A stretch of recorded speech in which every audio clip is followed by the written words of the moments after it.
Paul said that this is about the national curriculum.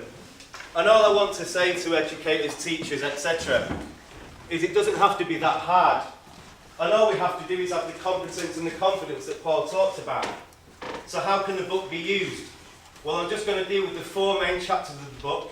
They're red, brown, green, purple. Demonology, plantocracy, pseudoscience, legacy. You'll hear more about them in a second. Now you could think with demonology, which is all about demonizing and comparing people to the devil and sin and etc. I could go with religion, but actually no, you could do it in English. So it actually talks there about in the range and content. This is actually taken from the guidance for teachers to apply English at Key Stage 3 and 4. They can discuss these concepts. They're encouraged to look at these writers. Religious education encourages people at Key Stage 3 and 4 to talk of religious ethics. How did religious ideas shape the world? Shape people's belief systems? What impact did that have on humanity? What impact did that have on religion? Now we could talk about the curse of Ham, if people are familiar with that, okay. If they're not, please raise your hands and I can explain that. But basically, people being seen as biblically cursed. So in Genesis 9 it talks about cursed be Canaan. May his offspring be the slave of slaves. That was used by people enslaving people to justify the enslavement of Africans. You can talk about the role of Christianity in enslavement. Why does Brazil speak Portuguese and the rest of the Americas speak Spanish? Can anyone tell me, please? Well, again, you could apply it to the national curriculum, because if we're talking about young people in gangs, we could talk about squashing beefs. We could talk about the fact that we can actually solve conflicts. Pope Alexander VI, Rodrigo Borgia, interesting guy for a pope in terms of what the pope is supposed to do, squashed a beef between Spain and Portugal over who got the land when they conquest and colonised that area. And he drew a line and he said, okay, to the east, Portugal, you have that. To the west, Spain have that. And now, even to this day, when I see Brazil playing football, I know they're speaking Portuguese. Because of a decision taken in 1494, Treaty of Tordesillas. It was just a squashing of a beef.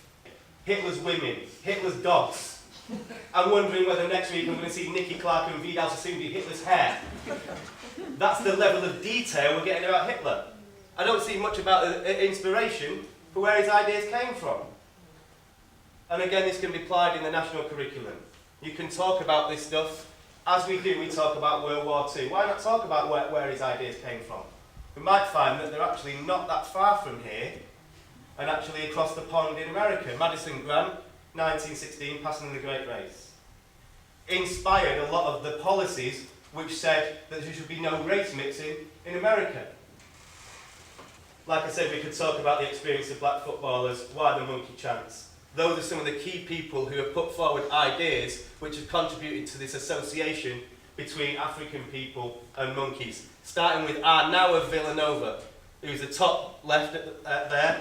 He was actually living under Moorish rule at the time. So it was very interesting that he put this idea across, and he said that black people are very much like, in their form, like apes. The term pseudoscience is used because, as you'll see from the book, some of the most weird nonsense about whether your head is flat or curved or that way, how many peas I can fit in your empty skull. All sorts of nonsense being used to justify why some people are superior to another.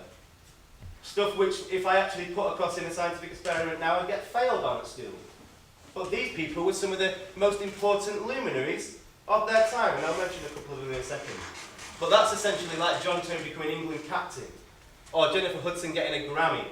That reputation is widely known and accepted. They are premier players in their field. Do you know what I mean? What we're dealing with now is a legacy thing. So we hear the chants, the monkey chants. We hear these beliefs that black people have no history in certain quarters. And we'll cover that in a second. We'll hear about intellectual inferiority. Paul mentioned Hans Eysenck, who's in the book, major proponent of that. And that we need to actually use a lot of these tools that Dave talked about to challenge it. Tell me what you mean, if you think that that's the case. Explain your scholarship to me. I'm not really going to get into whether that's bad or not, or you're a racist or not. I want you to show me what you mean. Prove me wrong. So one of the other key questions, and what I got quite a lot of feedback, is why do we have Black History Month? This gentleman, Carter G. Woodson, the father of Black History, started Negro History Week in February 1926. It became Black History Month, February there, and October here. That's one of the bad things that the GLC did, you know, Red Pen and all that. Harvard doctoral graduate, professor at Howard University. I would say his most well-known book is A Miseducation of the Negro in 1933. And this explains why we have it. So this is a little mini timeline here, going from 1753 to 2007. David Hume, there we have David Hume. He says, I'm apt to suspect that Negroes may be naturally inferior to the whites. There scarcely was ever a civilized nation of that complexion, nor even any individual, eminent either in action or speculation. No ingenious manufactures among them, no arts, no sciences. Really, David, have you tried ancient Egypt? Have you tried ancient Ghana, Mali, Songhai? I could go on. I'd rather leave it to people who know more, and I'll tell you about them in a second. Oh, we could talk about the modern context. First speech that Nicolas Sarkozy gave in Senegal, in Africa. The tragedy is Africa is that Africa has never really entered into history. Africa's challenge is to enter into a greater extent, is to realise that the golden age that Africa is forever recalling will not return because it never existed. The weird thing is, he was stood outside Sheikh Anta Diop University. Sheikh Anta Diop is one of the most amazing scholars of African history.